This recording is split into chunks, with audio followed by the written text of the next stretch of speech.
Hello friends, તો તમારું ફરી એકવાર સ્વાગત છે સાઈબાબા એક્સક્લુઝિવ શોરૂમમાં.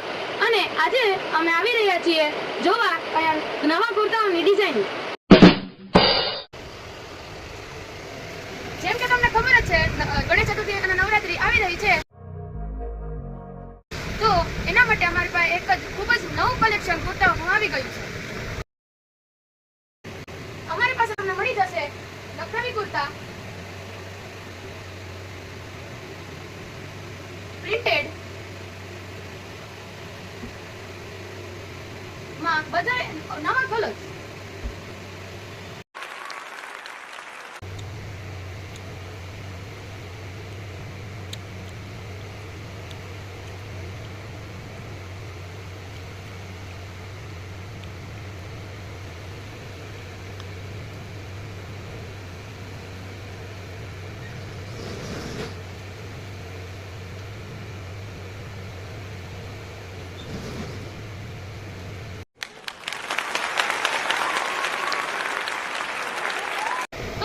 જોઈ રહ્યા છો, આવી જાઓ સાઈબાબા કલેક્શનમાં ધોરાજી.